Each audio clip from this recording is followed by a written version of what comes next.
अब मैं बोलती हूँ, अब मैं बोलूं। Dynamite dynamite, power house power house. जब आप लोग नारे लगा रही थी ना, तो मुझे लग रहा था मैं उधर आके बैठ जाऊं और मैं भी नारे लगाऊं।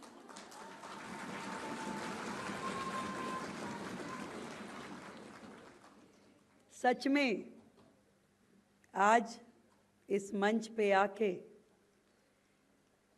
दिल से इतनी खुशी हो रही है।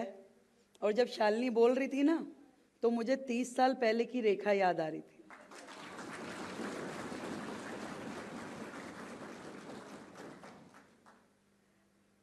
और मुझे ऐसा लग रहा था जैसे मैं बोल रही हूँ वो बात अलग है, मैं इतना अच्छा नहीं बोलती थी, पर विद्यार्थी परिषद का ये मंच मेरे लिए बहुत सम्माननीय है। एक साधारण सा परिवार, बिल्कुल साधारण सा, जिसकी बैकग्राउंड में कोई भी ऐसा व्यक्ति नहीं था जो आगे बढ़ के संस्था से जुड़ के काम करता हो। और कैसे 1993 के कॉलेज में मैं संगठन से जुड़ी और फिर जुड़ती चली गई। आज भी मुझे अपनी छात्रा प्रमुख याद आती है। ऐसा लगता था कोई क्लास की मॉनिटर है, श्वेता कौल। और वो बहुत प्यार करती थी, सब छात्राओं को सहेली बना करके घर में परमिशन लेनी होती थी तो उनको लेके आते थे, मेरी मम्मी से बात कर लो। मोनिका कक्कड़ थी, अब अरोड़ा हो गई हैं, जिन्होंने हाथ पकड़ के, जिनको हर कार्यक्रम में लेके जाना। ऐसा लगता था धरने में जा रहे हैं, प्रदर्शन में जा रहे हैं, घर आके क्या बोलेंगे। पर जब वहाँ जाते थे तो लगता था कि नहीं, अच्छे कॉज के लिए कर रहे हैं, करना चाहिए। डांट भी खाते थे घर में, ये भी देख लेते थे कि टीवी पे फोटो ना आए, पर फिर अगले दिन जाकर के लगता था कि नहीं, करना है, अच्छा कॉज है। और चलते चलते चलते चलते जब दिल्ली यूनिवर्सिटी का चुनाव एबीवीपी ने मुझे लड़ाया, पहली बार 1995 में नाम चला डूसू चुनाव लड़ाना है। मैं दौलत राम कॉलेज में थी और कॉलेज डूसू एफिलेटेड नहीं था, तो क्या भी डूसू लड़ाना है, क्या करना चाहिए। तो संगठन ने तय किया माइग्रेशन कराओ, तो सत्यवती कॉलेज में एडमिशन करा दिया। अगले दिन अनाउंसमेंट हुई तो मेरा नाम ही नहीं आया। तो पार्टी ने सोचा कि भाई ये बेचारी बड़ी वो होगी, परेशान होगी, नाराज होगी। मैं कहा नहीं, वो सारी चीज़ें ठीक है, मेरा वापस कॉलेज में एडमिशन कराओ, मैं सत्यवती में नहीं जाऊंगी। पर अगले साल अपने आप से मुझे दोबारा जनरल सेक्रेटरी का चुनाव लड़ाया, फिर अध्यक्ष का चुनाव लड़ाया। और इतना मैं आपको कह सकती हूँ, आज मेरी देश के कोने कोने से आई इन युवा छात्राओं को इससे बढ़िया मैनेजमेंट का कॉलेज कोई नहीं हो सकता। जीवन की जो ट्रेनिंग यहाँ मिलेगी वो आपको बड़े बड़े मैनेजमेंट इंस्टीट्यूशन में नहीं मिलेगी, जो आपको देश के साथ भी जोड़ता है, समाज के साथ भी जोड़ता है, और एक एक बारीकी आपके जीवन भर साथ निभाने वाली वो गुणों को आपके अंदर लेके आता है। आज जब दीप प्रज्वलन हो रहा था तो मैं सोच रही थी, देखो कहाँ पीछे से दीप पकड़ाने से लेकर के आगे दीप जलाने तक की यात्रा चली। और वो जो ट्रेनिंग मेरे अंदर आई, मैं आज भी किसी संगठन के मंच पे होती हूँ तो मैं उनको कहती हूँ, ये बत्ती ठीक से लगाओ, इसके ऊपर कपूर लगाओ, इसको दीप प्रज्वलन ऐसे करना है, ये माला ठीक करो, मूर्ति सही से लगाओ। एक एक चीज इतना जबरदस्त तैयार किया गया कि आज 5 लोगों का कार्यक्रम हो या 5 लाख का हो, अकेले दम पे खड़े होकर के मैनेज कर सकते हैं। मुख्यमंत्री के नाते सम्मान मिलेगा ऐसा कभी नहीं सोचा था, पर हाँ, कदम कदम पे मेहनत को रिवार्ड मिलता गया। जितनी ज़्यादा मेहनत करी, जितनी ज़्यादा निष्ठा से काम किया, हर पल उसको सम्मान मिला। मुझे लगा कि मैं ऐसे संगठन के साथ जुड़ी हूँ जो मेरी केयर करता है, जिसके लिए मैं परिवार हूँ, जिसके लिए मैं बहन हूँ। हर कदम पे मुझे संभालना, हर कदम पे मुझे बढ़ाना, वो काम यदि किया तो विद्यार्थी परिषद ने शुरू किया और भारतीय जनता पार्टी ने उससे आगे किया। मंच पे बैठे बैठे मुझे वो सारे क्षण याद आ रहे थे जो मैंने यहाँ गुजारे। लगता था कि क्यों करना है। बड़े बड़े शब्द जो यहाँ बोलते हैं ना, हमारे संगठन महामंत्री जी, आशीष चौहान जी, मनु दीदी, समझ में नहीं आते थे उस समय, पता नहीं क्या बोल रहे हैं। बहुत हैवी हैवी शब्द, ममता जी, उसका मतलब आज समझ में आता, तब नहीं आता था जब मैं इतनी थी। पर वो अंदर से वो भावना देश के लिए जगती गई, कुछ करना है, कुछ तो करना है। और वो करते करते मुझे तब खुशी हुई जब मैं निगम पार्षद बनी, जब मैं विधानसभा का लड़ी। हजारों लोग जब मुझे मिलते थे, उनकी छोटी भी समस्या का मैं समाधान करती थी तो मुझे बड़ी खुशी मिलती थी, और बड़ी समस्या का समाधान करती थी तो एक सेटिस्फेक्शन मिलती थी कि आज मैं मंच के इस तरफ बैठ के देश की, समाज की और लोगों की मदद कर पा रही हूँ। और ये सच मानिए, कोई भी फील्ड जो है इम्पॉसिबल नहीं है। I am possible. आप कुछ भी कर सकती हो, कुछ भी।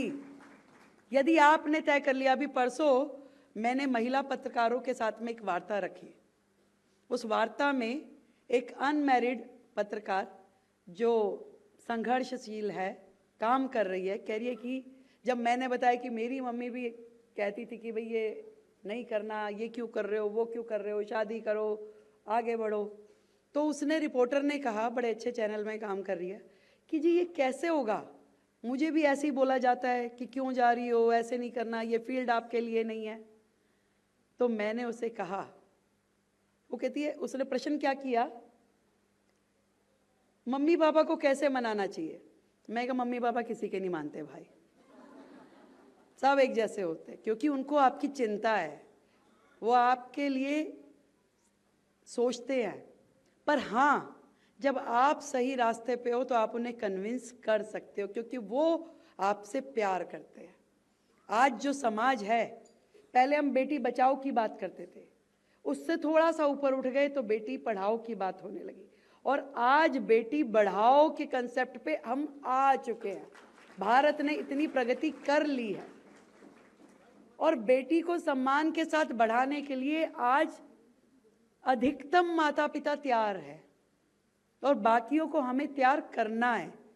मैं आप लोगों के बारे में इतना कह सकती हूं कि तुम तो दरिया हो, तुम तो दरिया हो, अपना हुनर जानती हो, जिस और निकल जाओगी रास्ता बना ही लोगी। और जो पहली शुरुआत आपने की अपने इस कॉलेज जीवन में विद्यार्थी परिषद से, मैं उदाहरण हूं कि आपने बिल्कुल सही शुरुआत की है। आज यदि सुदूर भारत के कोने कोने से आप निकल के आज इस दिल्ली जैसे महानगर में, देश की राजधानी में बैठी हैं, तो आप मान लीजिए कि आप भविष्य की अगली सीढ़ी चढ़ चुकी हैं। निश्चित रूप में जीवन में आप कुछ करने वाली हैं। मैं नहीं बता सकती कि आप क्या करेंगी, आपका क्या इंटरेस्ट है, परंतु करेंगी जरूर, इतना बता सकती हूं, क्योंकि आपने अपने पंख फैला लिए हैं और उड़ने के लिए तैयार है। एक नहीं, सैकड़ों रेखा गुप्ता तैयार होगी इस संगठन से, सैकड़ों रेखा गुप्ता। और मुझसे भी पहले बहुत लोग, अभी राष्ट्रीय अधिवेशन था दिल्ली में, 75वां साल मना रहे थे हम, तो माननीय अमित शाह जी ने जब इस मंच से कहा कि भी मैं गर्व से कहता हूं कि मैं एबीवीपीएन हूं, तो हमें कितनी खुशी हुई थी। आज मैं गर्व से कहती हूं कि मैं एबीवीपीएन हूं।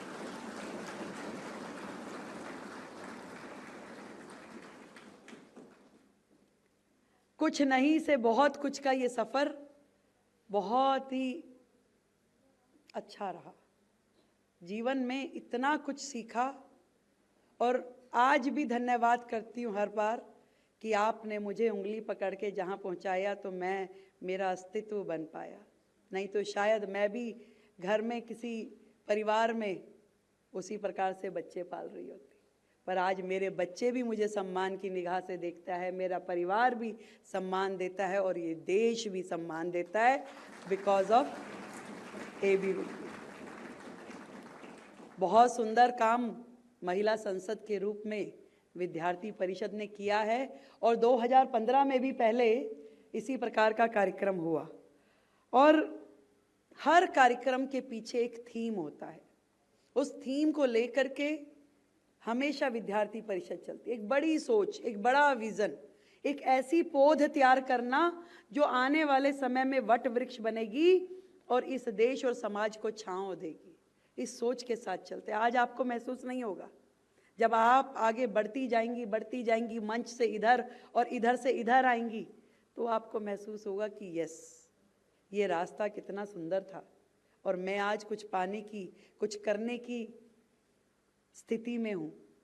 महिला संसद, बहुत लोग तैयार करने की ज़रूरत है। आज देश ने, आदरणीय मोदी जी ने 33% रिजर्वेशन पास किया है। आने वाले समय में विधानसभाओं में, लोकसभा में, हर जगह महिलाओं को आगे लाया जाएगा। आज भी केवल बात नहीं है कि women lead development, women lead government के नियम पे हम लोग चल रहे हैं। बहुत बड़ी बात है कि ऐसी, पहले क्या होता था, हम लोग लड़कियों के लिए, छात्राओं के लिए, महिलाओं के लिए हर संगठन में 3-4 ही काम है। तिलक लगा दो, स्वागत कर दो, रंगोली बना दो या पीछे से ये शॉल पकड़ा दो, यही काम बनते थे। पर इससे बहुत आगे उठ के आज इस मंच पे यदि आधे से ज़्यादा बहनें बैठी हैं तो आप ये मानिए इसमें संगठन की भूमिका है। यदि कार्यक्रम की मुख्य अतिथि रेखा गुप्ता बनी है तो इसमें संगठन की बहुत बड़ी भूमिका है। ये इतनी बड़ी मशीनरी है जहां हम इतने से होकर के जाते हैं और एक बड़े स्वरूप के साथ बाहर समाज में जाते हैं। और इस सिस्टम में हम सबको अपने आप को ट्रेन करने की आवश्यकता है। ये मातृभूमि, ये देश हमसे बहुत कुछ चाहता है। हम ये अपनी भूमिका को लिमिटेड नहीं कर सकते, सीमित नहीं कर सकते कि भाई मेरा काम क्या है, मेरा काम तो कॉलेज जाना है, कॉलेज से घर आना है, पढ़ाई कर ली, नंबर ले लिए और फिर जहाँ मेरे परिवार ने कहा मैंने शादी कर ली, जीवन यापन ठीक हो रहा है। इससे थोड़ा आगे बढ़ के सोचना होगा, कुछ करना होगा। वो लाइन है ना बड़ी सुंदर कि तन समर्पित, मन समर्पित और यह जीवन समर्पित, चाहती हूँ देश की धरती तुझे कुछ और भी दूं और भी दूं। आज आपके लिए सारे मौके खुले हैं। आप जहां जाना चाहें, आप सेना में जाना चाहें जैसे सेना में जाइए, आप राजनीतिक फील्ड में आना चाहें वहां काम कीजिए, आप शिक्षा में, स्वास्थ्य में, हर फील्ड, स्पेस से लेकर के और प्लेस तक हर जगह आपके लिए जगह है।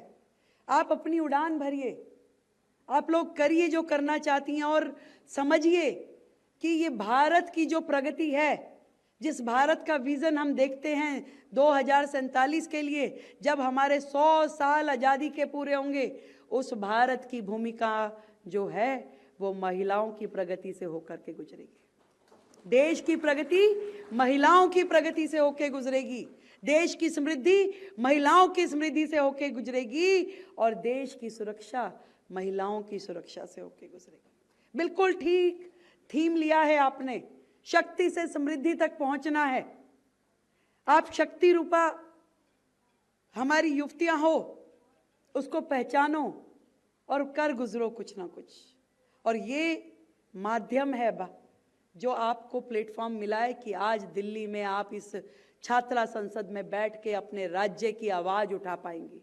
ये राज्य की आवाज आज आप इस हॉल में उठा रही हैं, हो सकता है कल विधानसभा में उठाएं और परसों लोकसभा में उठाएं। ये आवाज बुलंद करनी होगी और इस आवाज को बुलंद करने के लिए अपना अपना सोच, अपनी विज़न को और बड़ा करना होगा। बहुत बहुत बधाई मेरी ओर से आप सभी को। जीवन में खूब तरक्की करें, आगे बढ़ें।